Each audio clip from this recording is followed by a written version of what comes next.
le nouveau centre communautaire dans le Gardien, c'est un projet de 5 millions. Donc, c'est 5 200 000, mais le maximum qu'on est admissible, c'est 5 millions. Donc là, c'est 60 des coûts qui sont admissibles à une aide financière. Donc, on a une aide financière de 3 millions sur la construction du nouveau centre communautaire. Donc, on comprend qu'un montant comme ça, des sommes importantes comme ça, pour nous autres, c'est majeur. Donc, ça nous permet justement d'aller de l'avant et de pouvoir doter notre municipalité d'un nouveau centre communautaire qui était plus que dû depuis plusieurs années. Est-ce qu'il y a d'autres partenaires au dossier? Parce qu'il reste le 2 millions à aller chercher. Comment ça regarde de Oui, ce côté-là? ben, ça regarde bien parce que on a une aide financière, on a une demande aussi auprès du gouvernement fédéral, au fédéral. Donc, si on attend parce que ça peut venir nous aider à bonifier notre aide financière. On a une aide de la MRC qui nous a aidés tout au long à réaliser les plans, faire les plans et devis, préparer l'aménagement parce que c'est assez complexe comme construction aujourd'hui. Là, faut tout prévoir. Je regardais tout à l'heure l'aménagement du terrain. Là, il faut prévoir des bassins de rétention d'eau au cas de forte pluie. Tout l'aménagement doit être pensé en conséquence. Donc, c'est majeur. On a eu besoin d'architectes, on a eu besoin d'ingénieurs, de personnes en aménagement paysager aussi pour tout planifier, le stationnement, tout ce qui est autour. C'est un bâtiment qui a une bonne dimension aussi, il va se retrouver avec on va dire, une grande salle communautaire et des locaux aussi sur 2 étages pour pouvoir accueillir nos organismes de la municipalité et faire des activités, on va dire, communautaires dans le secteur. Puis, on sait qu'on a des activités qui regroupent la côte de Beaupré, donc ça va être une belle place pour accueillir tout le monde.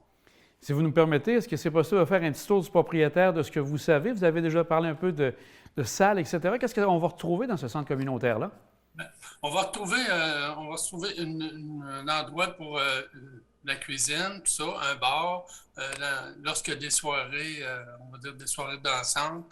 Ensuite de ça, il va y avoir des accès, il va y avoir un système élévateur pour aller au 2e étage pour les personnes à mobilité réduite. Donc, ça va être un très beau bâtiment aussi. Je vous dirais là, que les plans qui ont été contactés par nos architectes là, sont très bien, mais ça va me faire plaisir de vous faire le tour du propriétaire en vrai lorsqu'il sera construit. Puis, je vous dis, on était tellement prêts que dès qu'on a eu la confirmation de la ministre sur les financements, on a tout de suite, à la municipalité, on a fait une assemblée spéciale, on a octroyé le contrat, parce que là aussi, on avait pris les devants, on avait été en appel d'offres avec les plans et devis.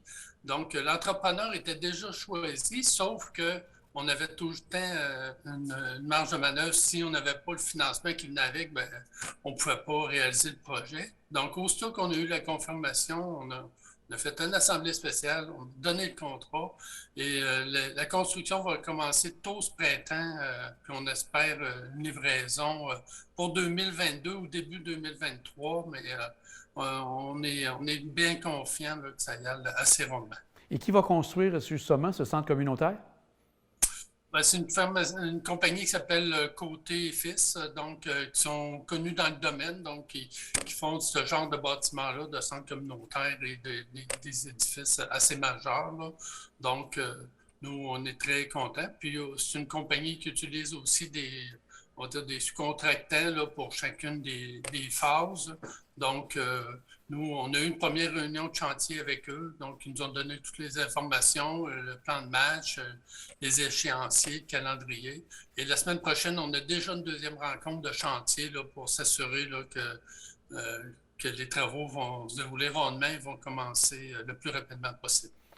Juste pour donner une idée d'image pour les gens, à quoi peut ressembler ce centre communautaire-là? Est-ce que vous avez déjà regardé vers d'autres centres? Peut-être celui de Beaupré, par exemple, ou d'autres ailleurs à Québec?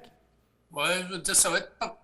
Non, je peux pas dire. C'est un modèle qui est assez sobre. Il y a beaucoup de fenestration, c'est vitré, c'est assez grand, clair. Donc, c'est les tendances. Il y a une partie sur 2 étages aussi qui est vitrée avec une partie des matériaux blancs et gris. Donc, puis il va être visible du boulevard Sainte-Anne parce qu'il donne sur la rue Tricentenaire.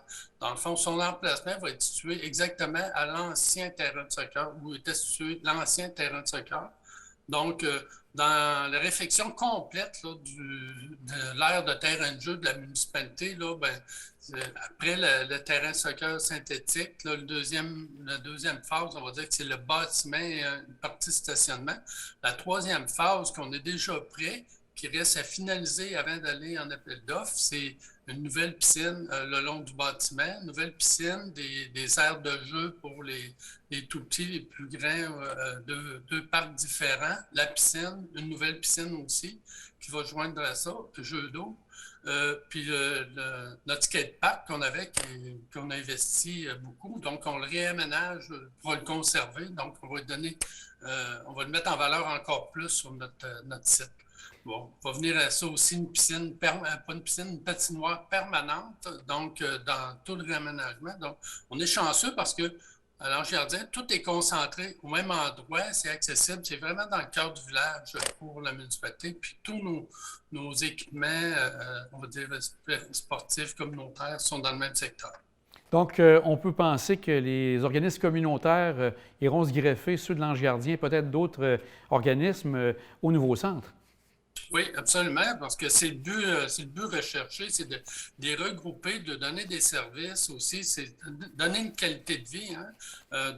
On est municipalité amie des aînés, une municipalité amie de la famille aussi. Donc, notre rôle en tant qu'élu, c'est de donner des équipements adéquats et de qualité, justement, pour pouvoir qu'ils fassent leur activité d'une façon idéale là, pour près aussi des gens. Donc, c'est un peu tout ça qu'on planifie dans notre travail.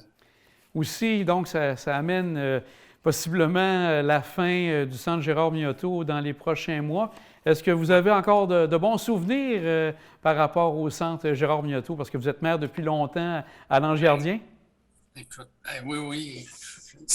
J'ai de très bons souvenirs des veillées, des soirées, beaucoup de choses. Puis moi, j'ai eu la chance de participer beaucoup à des activités à l'Ange Gardien. J'ai été déjà impliqué depuis mon tout jeune âge. Mais j'ai une image qui me rappelle, là, c'est lors de la construction là, de bénévoles, des parents. Là, je vous dis, là, moi, je devais avoir 7-8 ans, là, que j'accompagnais mon père, mes oncles, qui venaient faire du bénévolat pour la construction de ce centre-là, pour l'aménagement du parc des loisirs pour les jeunes de l'Ange-Gardien.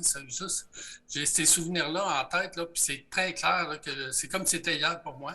Donc ça, c'est une chose que j'ai vue, puis j'ai vu à plusieurs époques de la construction, de l'aménagement. Les gens, ils donnaient leur temps, puis ils venaient travailler. Donc ça, la municipalité, c'est très fort. M. Miotto, il était quelqu'un de très impliqué au niveau des jeunes, de la communauté.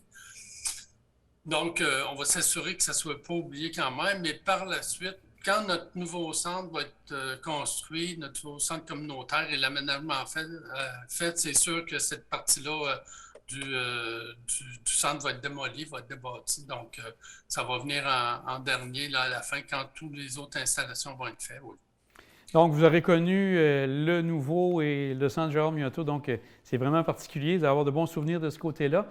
On peut s'attendre à une première pelletée de terre protocolaire à quel moment, selon vous?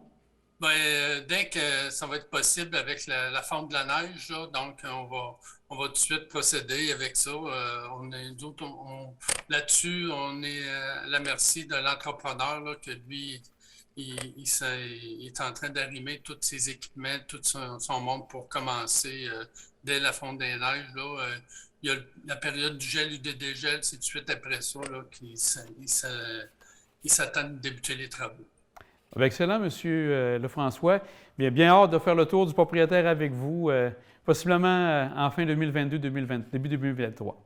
Bon, oui, puis je suis très content parce que c'est une excellente nouvelle pour la population de l'Ange-Gardien. Puis j'ai encore la côte de Beaupré aussi. Puis je suis persuadé que c'est un bel emplacement qu'on a. On le voit avec le terrain de soccer qu'il sert à tout le monde, donc qui est beaucoup utilisé pour tout le monde. Donc, je dirais que le terrain de soccer, là, je ne veux pas être chauvin, là, mais on a sûrement le plus beau terrain de soccer de la région de Québec, synthétique, là, dans tout. Puis c'est chez nous, c'est à la Côte de Beaupré, donc je suis très fier de ça. Puis on s'assure que, justement, notre population ait des équipements qui méritent, justement, pour pouvoir pratiquer le sport et leurs activités communautaires. Excellent, M. Lefrançois, et on a bien hâte de voir ça. Merci. Oui, merci.